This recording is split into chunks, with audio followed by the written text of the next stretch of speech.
We're here with another episode of Conversations and Connections, the official podcast of the Family Crisis Center of East Texas. I'm Stuart Burson, the Prevention Coordinator for the agency.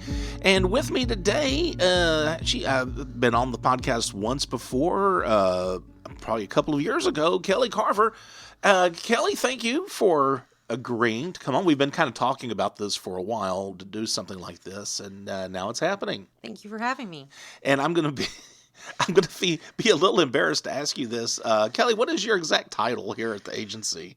So my title is, I'm the Operations Director. So I do HR and I deal with the facilities ends of everything. All right.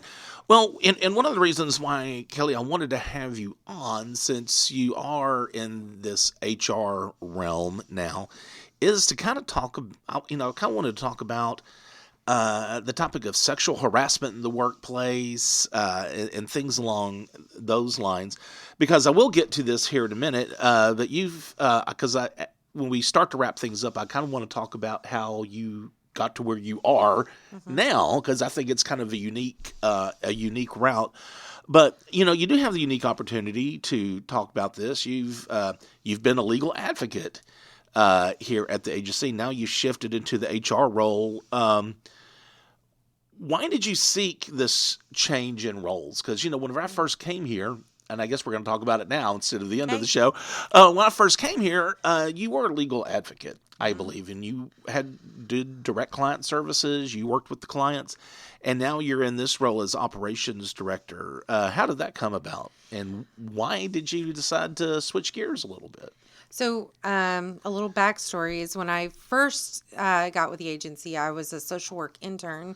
And so social workers tend to want to make changes and help out individuals, communities, things like that. So when I was offered the role of legal advocate, that was kind of right up my alleyway. I wanted to help those individuals and things like that, and I seen the need there.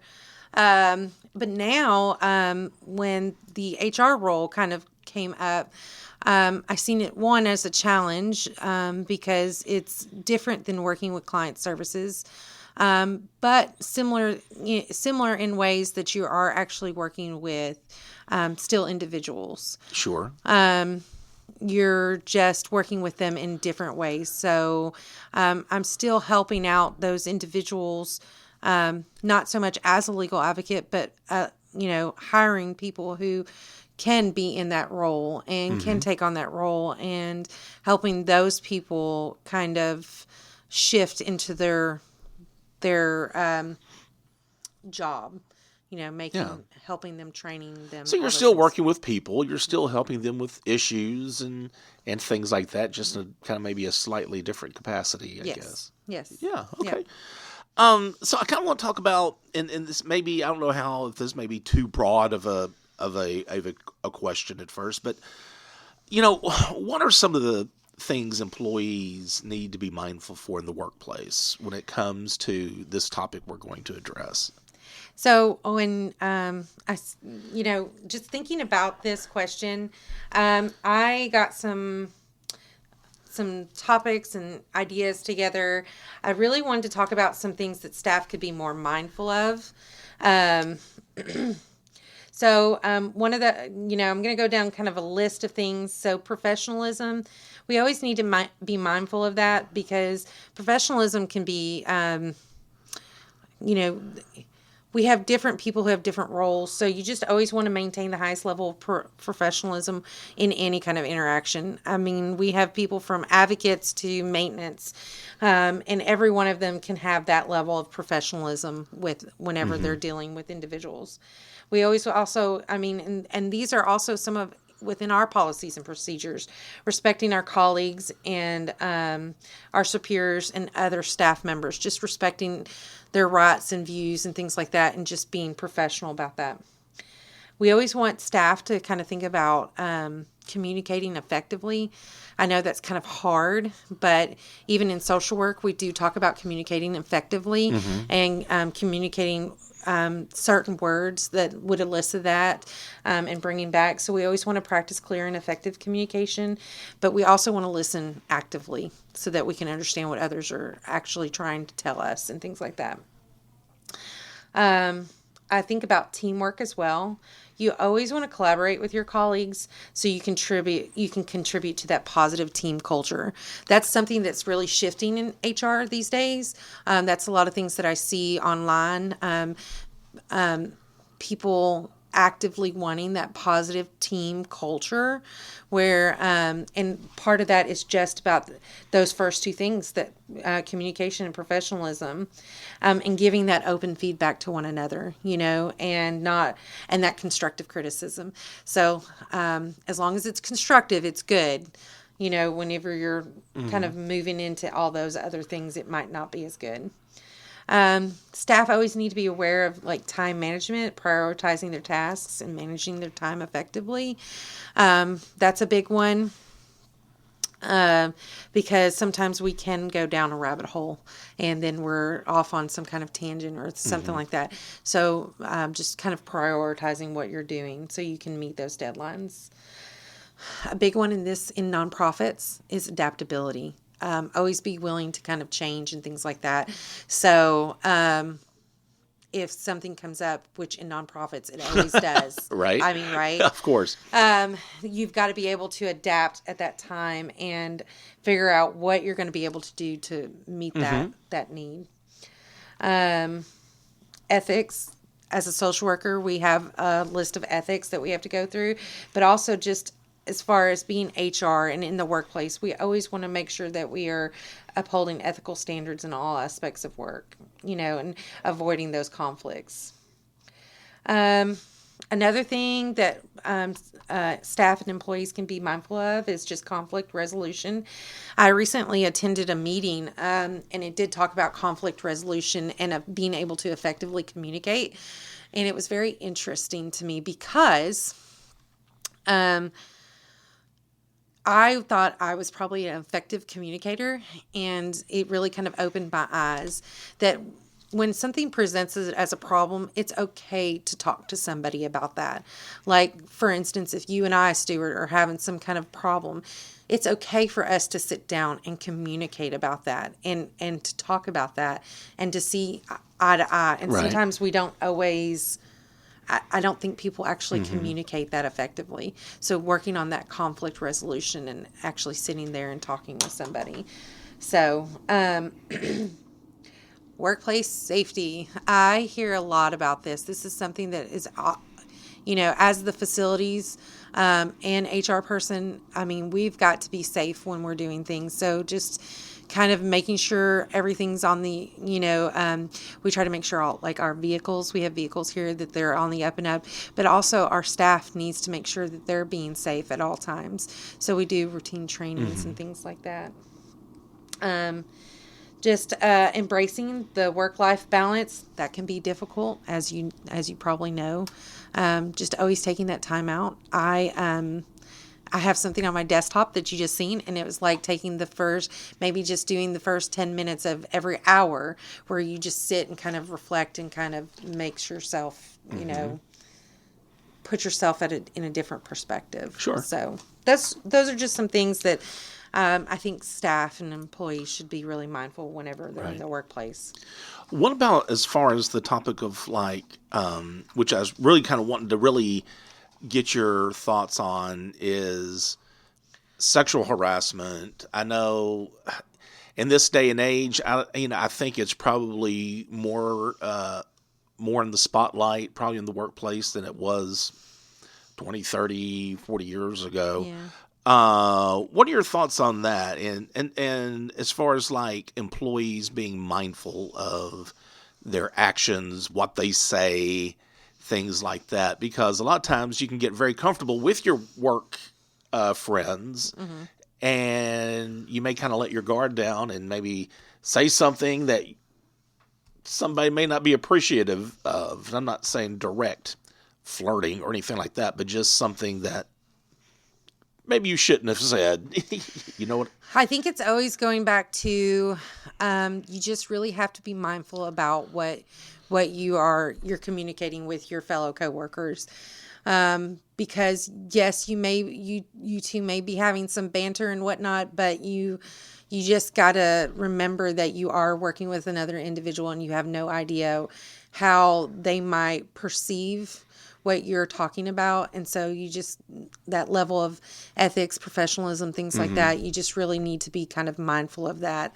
As the FCC or the Family Crisis Center, we do have a policy about harassment, sexual and physical and verbal harassment, and it is a big policy, and it's one that we take very seriously.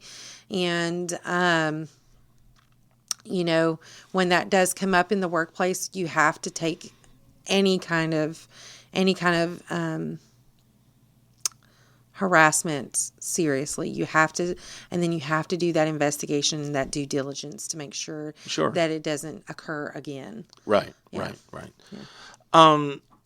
So are there any issues that are unique maybe into the workplace or the work environment as opposed to other places, as far as like your behavior, ethics, your actions and things like that? So some unique issues, of course, that you would find versus nonprofit. So whenever I thought about this, I thought about nonprofit versus for-profit, that you can find some workplace different issues. So nonprofits are typically driven by a mission to serve a specific cause in the community. As ours is, we serve victims of domestic violence and sexual assault. So that is our mission. We are mission focused. We're driven, and it influences our organizational culture. And our culture is to make sure that our clients get the best professional services. Yeah. Okay. Another good thing is maybe for-profits, they're primarily focused on generating profit for shareholders and owners. And so we have to get those fundings instead of from the profit from maybe somebody going into a store or something like that. We have to get those from grants, donation, and fundraising. So that's always important when we're talking about nonprofit work.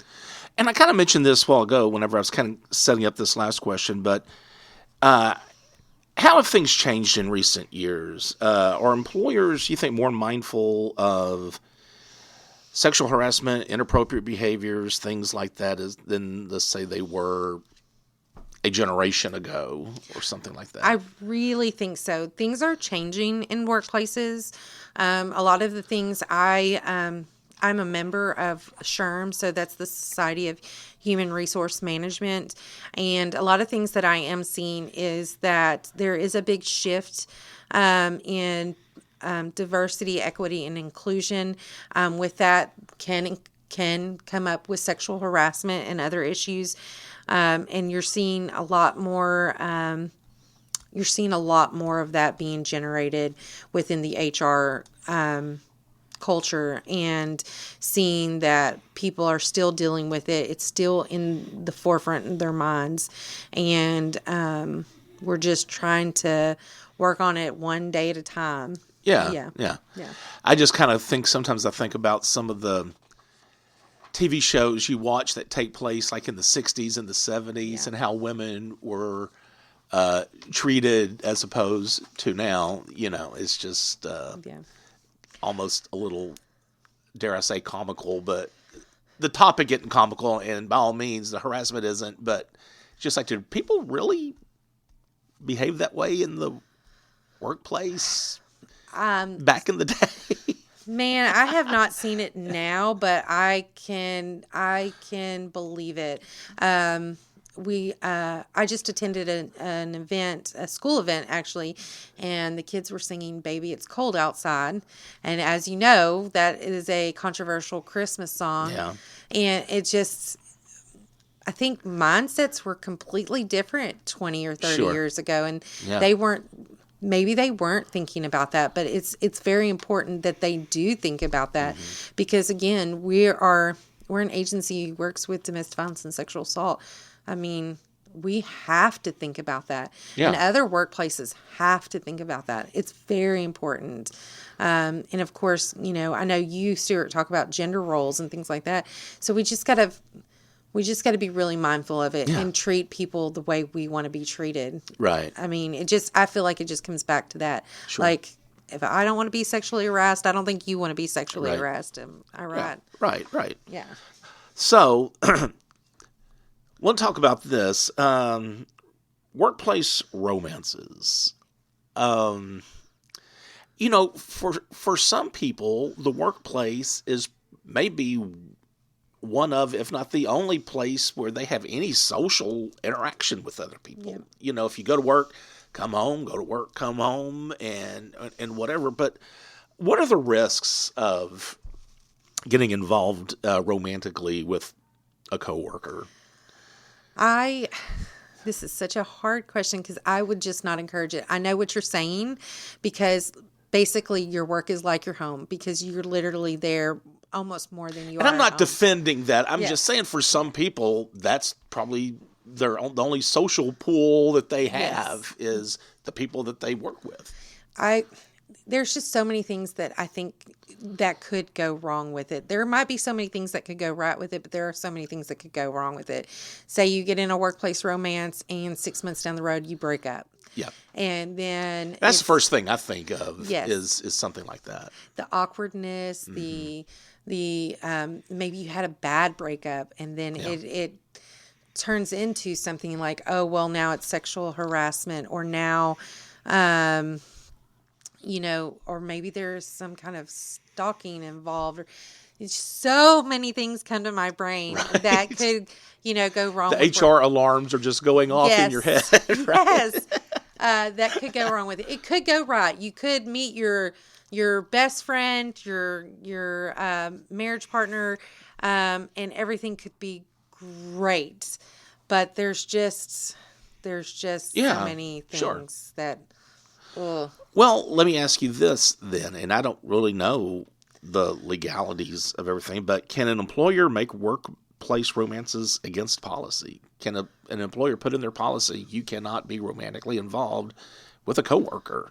I've done some research, and so far, I do not think that they could do a workplace policy for that. They could just highly discourage. Just discourage it, right? Yeah. Okay. Yeah. All right. Well, Kelly, I appreciate your time. Is there anything else that you think is really important that we need to talk about before we wrap things up? No. I mean, I think we could have a whole nother podcast even. I researched some things that have changed even since 2020, and I think we could have a whole nother segment about different HR things, because sexual harassment is just the tip of the HR world. Yeah. Right. So, of course. But yeah, I'd be great to come back and talk about some different issues. All right. Thanks a lot. Kelly Carver, she's our Operations Director here at the Family Crisis Center of East Texas. And if you feel like you need our services for anything, always remember we do have that toll-free 24-hour-a-day, 7-day-a-week hotline. That's 1-800-828-7233. Be sure to subscribe to Conversations and Connections via Spotify, Apple Podcasts, Google Podcasts, or the podcast service of your choice. As always, be that voice, not for you, but for someone else.